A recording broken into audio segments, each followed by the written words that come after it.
Today I'm going to be visiting the grave of Kirk Douglas, one of the last big stars of the golden age of Hollywood, and father of actor Michael Douglas. But firstly, I'll start off at the site of Kirk Douglas's home in the 1960s. 707 North Cannon Drive. This house was built in 1970, so Kirk Douglas would have lived in the previous house during the 1960s.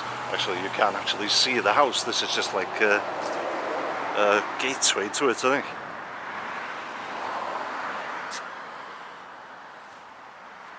The current house has an estimated value of $25 million and has 5 bedrooms and 8 bathrooms. Sadly, we can't actually see it though. The original house seems to have been much closer to the road than the new house. Some of the films that Kirk Douglas made whilst he was living here include For Love or Money, 7 Days in May, In Harm's Way, Heroes of the Telemark, The War Wagon, The Brotherhood, The Legend of the Silent Night, The Arrangement, and many more. Sunset Boulevard in front of us now. And this is North Roxbury Drive. This was the long-term home of Kirk Douglas. He lived here for 50 years. I'll just go and show you the house.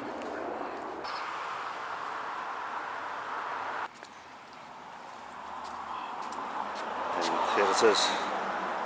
805 North Roxbury Drive, built in 1921. And Douglas lived here from 1976 until his death in February 2020 at the age of 103.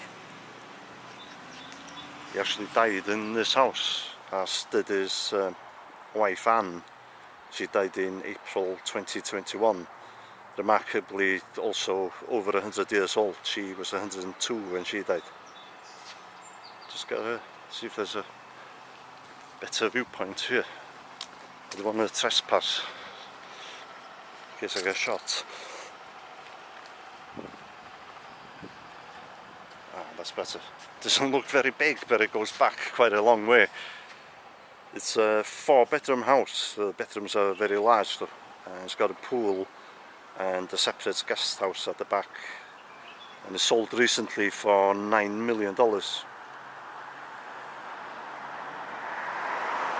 Kirk and Anne Douglas like to entertain their friends, which obviously were mostly film stars. And he had paving stones put down in the back with the signatures of all his guests. And those are still there apparently. The pathway of autographs was referred to as the Stars of Beverly Hills by Kirk Douglas. The pathway features 22 stones signed by various stars.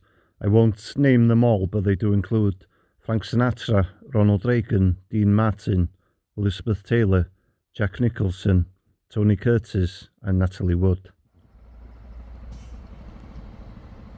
As you can see from this aerial shot, the house is actually much larger than what you see from the road.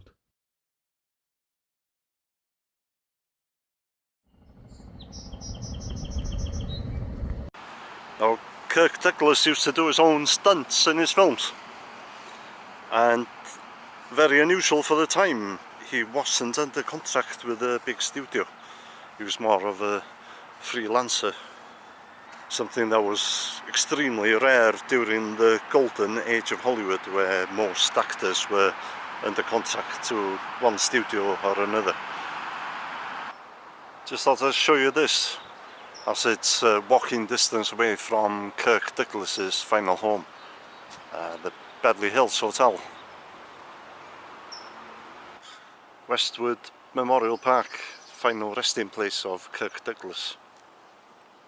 Well, Kirk Douglas lived to be 103, and it's a minor miracle that he did, because he suffered a stroke in 1996 at the age of 79, and it took him a regime of daily speech therapy for him to regain the ability to speak.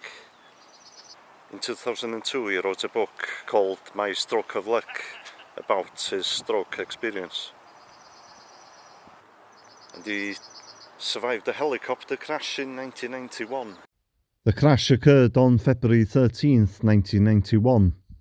Douglas was a passenger in a helicopter flown by his friend Noel Blanc, son of Mel Blanc, the voice of Bugs Bunny. The helicopter collided with a small plane. The plane exploded into a fireball and the two occupants were killed instantly. Douglas suffered from rib and back injuries and lost 3 inches of height due to spinal compression. Douglas said the crash was the most important day of his life and it changed him forever. He also became more involved in philanthropy after the crash. Another big film star who has a grave here is Burt Lancaster. Kirk Douglas and Burt Lancaster first worked together in I Walk Alone in 1947, but it was in 1957 when they were filming the gunfights at the OK Corral that they became friends. One of their last collaborations was Tough Guy in 1986. Burt Lancaster died October 20th, 1994 at the age of 80. Not entirely sure if his urn is buried under this plaque, as I've also read that his ashes were scattered by this tree.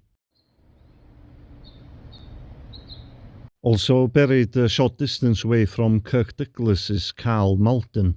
Somehow I managed not to film the grave for some reason. Carl Malden was a long and close friend with Kirk Douglas. They appeared in 7 films together, including Walk Alone 1948, Gunfights at the OK Corral 1957, and Paths of Glory 1957. And Douglas's son Michael also worked with Malden on the TV show The Streets of San Francisco. Carl Malden died in Brentwood, Los Angeles on July 1st, 2009 at the age of 97. This lady's been going round and round on the bike for the last hour, I'd say.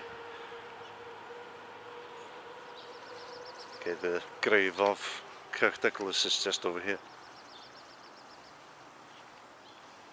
Apologies for the shadow in the picture.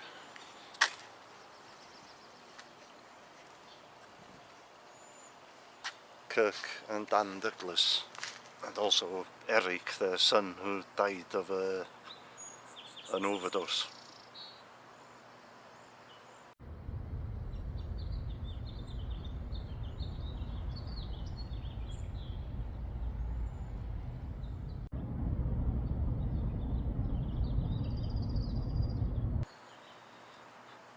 Kirk Douglas left most of his $80 million fortune to charity.